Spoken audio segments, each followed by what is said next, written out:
Now let's bring into this conversation someone who has been in the Australian Senate, been in the Australian Liberal Party, now has a terrific show on Sky News on a Sunday, every other Sunday evening at 8 p.m. In my view, of course, Cory Bernardi. Cory, how are you, mate? Very well, thanks, Rowan. Good morning, outsiders. Good to see you, Cory. Now, we're discussing a lot of things. We've had very different points of view on Corona this morning. Kick off by giving us your thoughts on Corona and how it's being handled or mishandled in this country.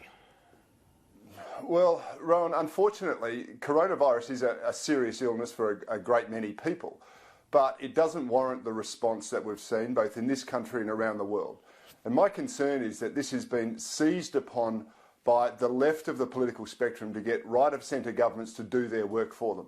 I mean, who could have imagined that we'd have these sorts of restrictions outside of World War II or World War I, as someone reminded me we did have then. We've seen property rights turned on their head. We're seeing censorship, more censorship than we've had previously in the media. We've had alarmism in Australia. Remember, we were told we would have 200,000 people were going to die. Coincidentally, that's the same number that were going to die in America and were going to die in Europe. But what we've found since then is that there are many diverse schools of thoughts on this. And two of the senior scientific operations are one, the Oxford University research and the Imperial College research. The Oxford University research, which has been around for a very long time, said you let this run its course, it will be probably no worse than a bad flu season.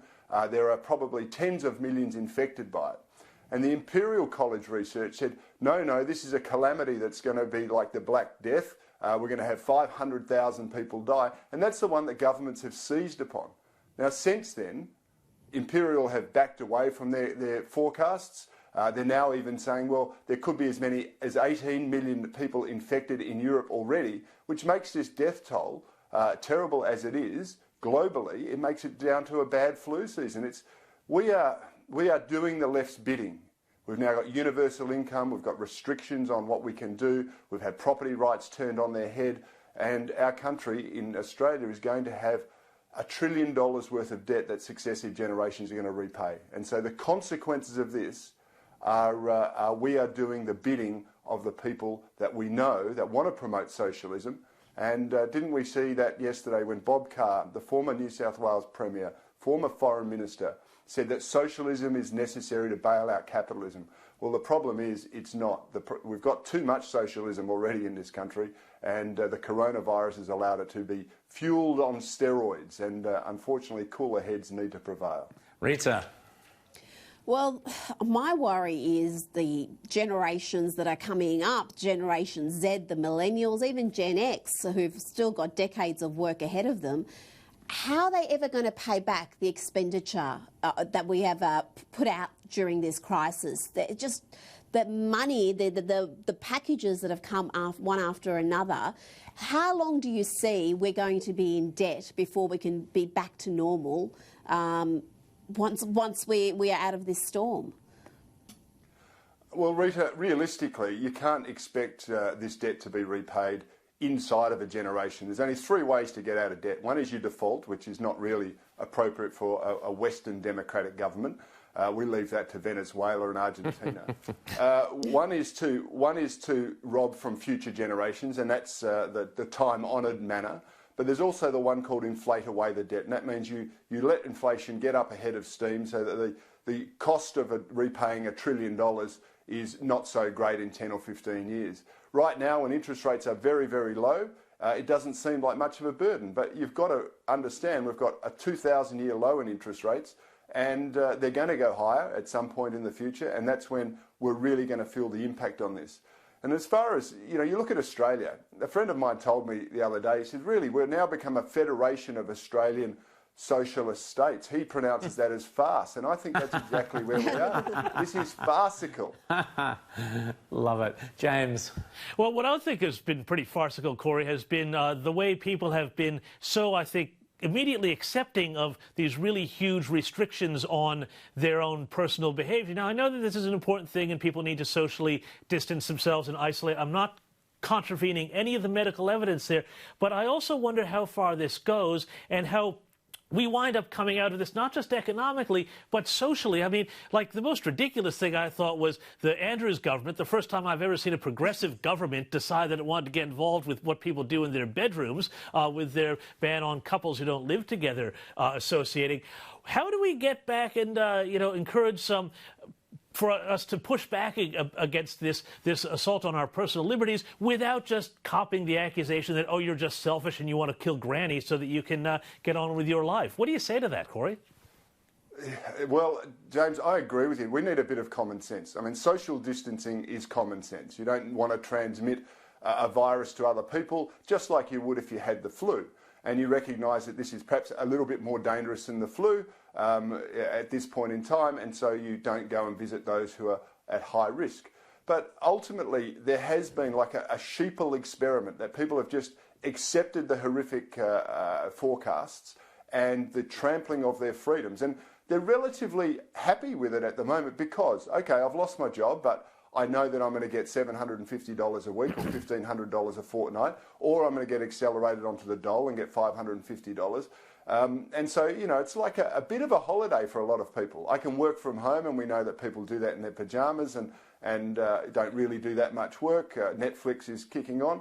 But at some point, they will recognise that some innate freedoms have been fundamentally overturned. And the one that really irks me is about property rights. I mean, if you're a property owner, to be told by the government that you cannot evict someone from a property because they refuse to pay rent to you overturns that whole basis that you are sovereign in your individual. And it doesn't mean you have to be nasty about it, but it just is about dealing with people appropriately without government telling you. I mean, who would have thought you could get fined for sitting on a park bench by yourself? I went for a walk on the beach this morning, and woe betold if anyone wants to fine me for going for a walk. I'd around the service, I reckon. Cory, James mentioned Dan Andrews' bonking ban, and he mentioned progressive governments introducing bonking bans. You were, of course, you left that particular Turnbull progressive government that also introduced a bonking ban. So maybe it's a habit of progressive governments to try and get into the bedroom with people. But tell us about we've seen the ABC saying, oh, we've got to shut everything down. There's a lot of love of this infatuation of the idea of socialism, as you mentioned. And yet, of course, the ABC and others are on fat cat salaries for their whole lives. We have one bloke who makes a 15-minute show. He actually does a very good job of advertising outsiders on it. But anyway, he gets paid over 200 grand to make a 15-minute show. How come the ABC aren't facing cuts? We've seen Channel 10 and other news media outlets having to face cuts. Why not the ABC, Cory? Oh, but why limit it to the ABC? We know that they think they're a protected species, but isn't it funny that the political masters who are imposing these restrictions on us, decimating our economy and driving us effectively into a serious recession or possibly even a depression, are all immune to it? Now, I'm a former politician. I know what the package is worth. A backbencher, it's about $300,000 a year. A lot of them have even closed their offices. Now, if they've got closed offices, they're not allowed out. They're collecting all this cash while the rest of us have lost our jobs or have had to retrench staff or seen a business environment that has been cataclysmic for many and have had to close those. So why is it that the public service, the politicians, the ABC, those on the taxpayer-funded largesse are virtually immune to this? They've got permanency in their jobs, and I think if they're going to impose these sorts of restrictions and fiscal restraints on the rest of us, well, they have to undergo a pretty severe haircut themselves. I agree totally. Now, Cory, just quickly, you and Catherine McGregor tonight, in my view, what are you talking about? Let's have a guess. Well, actually, I'm going to talk a lot about the infringement on our freedoms tonight, because we have been led down this path, and basically, if you examine it, we have surrendered our sovereignty, and I find it really terrible that the right of politics is basically doing the bidding of the left, and I want to wake some people up to that.